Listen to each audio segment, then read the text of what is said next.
Haters gonna hate. And it takes variety to do the hate.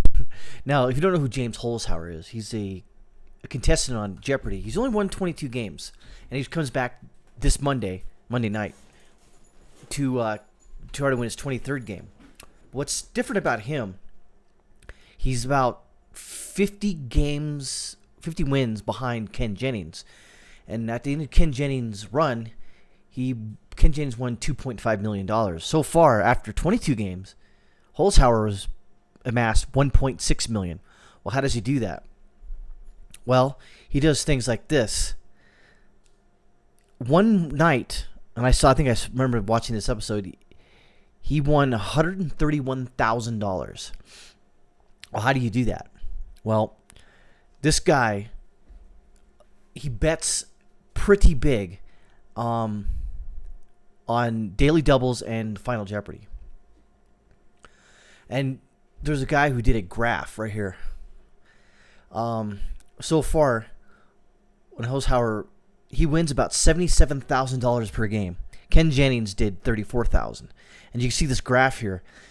Projected by the 33rd game, he's going to break Ken Jennings' money record, but not the games record. Now, I suggest you guys go out there and watch this guy play. This guy's phenomenal. And case in point, I was watching Joey Diaz talk about this lady here. She tried to beat him, and it was one of the closest games. So she was reminiscing what was going on, and so basically, what she was saying that he's such a juggernaut that when she was like halfway through the game, her button pushing skills kind of faded off, and James, his button skills were just like on point, and apparently that's what she talked about, is that his buzzer skills are superior to the point where I thought maybe my buzzer was broken in the second half of the game, and the more he wins, the better he gets. Exactly, he's like one of those. He's just a machine, and it's kind of amazing that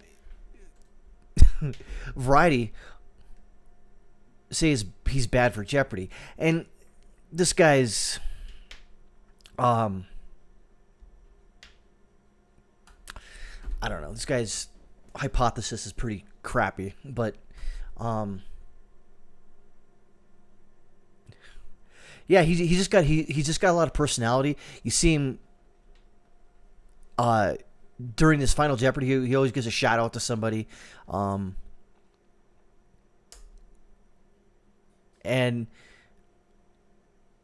look at this. Every aspect of his play obviously is not merely within the rules, but clearly ideal use of them. And what do you mean by that? That just seems kind of like, well, he's using the rules to his advantage. Well, that's what they're there for. And this was what I was talking about. Daily doubles allow you to double your money, and he's the only person daring enough to consistently risk it and smart enough to consistently get the questions right. So what's the problem? Final Jeopardy questions allow you to risk as much as you like, even if you've already won so much money that the game is not winnable for your opponents. Ah, there we go. You're making too much money. I wonder who said that. Haven't you just made enough money already? I wonder who said that. Anyways, moving right along. But there's a show aspect to the game that's being undeserved. Holzhauer's run is thrilling achievement and deadly dull television.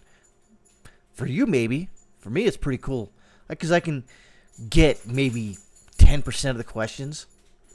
I don't answer them correctly, but I know what they are. An inherent appeal is the story that it tells of competition, comebacks, falls from the top, surprise reversals of fortune, all of which is to speak the manner in which people respond under pressure. A person who has no response to pressure thanks to his demeanor and professional experience is either perfect casting for a show like this, or perhaps a less edifying companion through weeks and weeks of episodes that have lost a certain phenomenal crisp of interest. For who? Oh my God, this guy is person or whatever. A steady march that goes the same way each episode invokes not the heady cut and thrust of a game well played, but the dreary awareness that a game show of all aspects of life in the late 2010s can be optimized. What does this guy have to complain about? If you don't like the show, don't watch it. I mean, Daniel Dario, what the hell's your problem? At least this lady here, she kind of took aim at the that she wasn't really mentioned. Like the James Closest Game was written about James versus Adam, who was the second contestant, with little to no regard to the fact that the third contestant racked up a not insubstantial amount as well. As host Alex Trebek put it at the time, it was really anyone's game. It stings to be a footnote in other people's stories. That happens.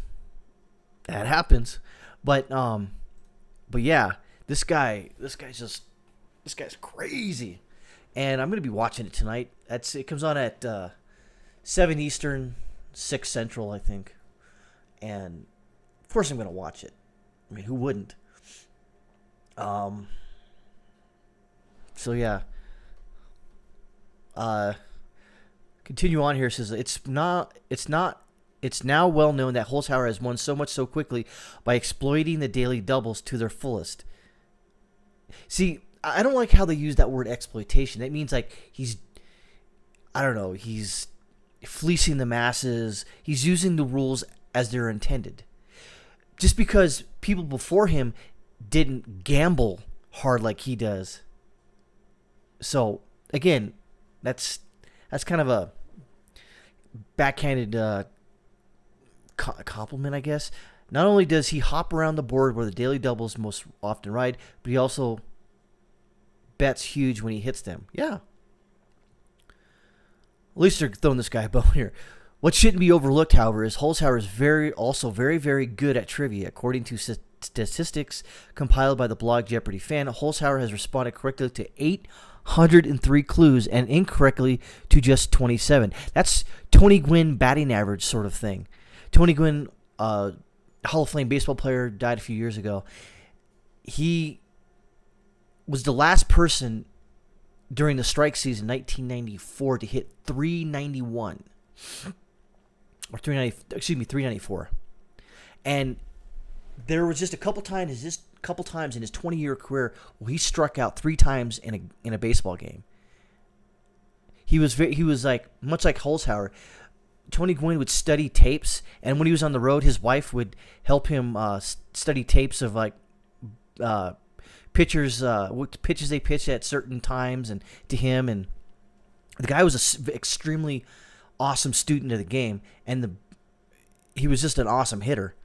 And he could put the ball anywhere. And just like Holzhauer here, this guy knows a little about everything. And he knows when to bet hard, and he knows when not to bet hard. So if, like, for instance, I've seen him bet like ridiculous amounts, when he's already like $25,000 ahead, and then he'll just like bet another $25,000 knowing a specific topic. But there are some times where he just says, I don't know that one. He'll just bet something like $2,000. So he's 49 for 53 on all important daily doubles, and the unbelievable 21 for 22 on Final Jeopardy. I mean, this is 21 for 22 is essentially 99%. 49 for 53 is probably like 92, 93 without doing the math. So yeah. So Jeopardy fan using consistent scores going into Final Jeopardy to predict whether they will win their next game and how long their streak will last gives Holzhauer a 32% chance to win 75 games. That's pretty good. And to watch him play, it also seems that there's a chance he'll simply be on the show until the end of time. Yeah. That's what they thought about Ronda Rousey.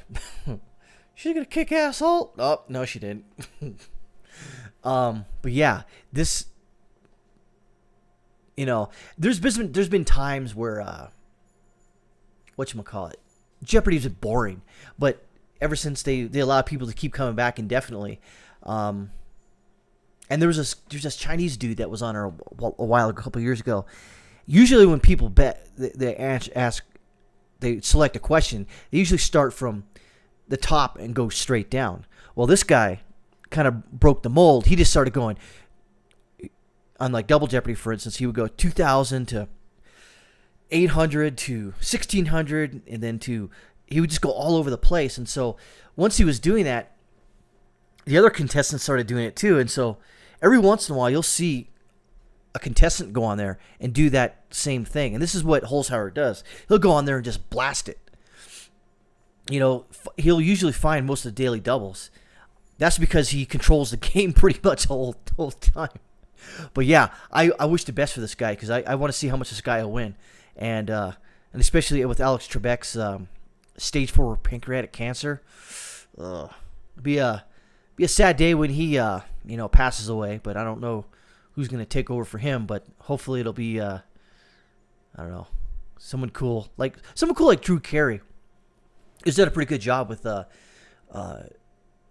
Price is Right, because to step in the shoes of Bob Barker and continually do the show after, I think, 10 years. I think it's 13 years. You know, you got to give the guy credit. He's pretty cool. All right, see you at 7 o'clock Central, 8 o'clock, 6 o'clock Central, 7 o'clock Eastern Standard Time for Jeopardy. Watch this guy kick some butt.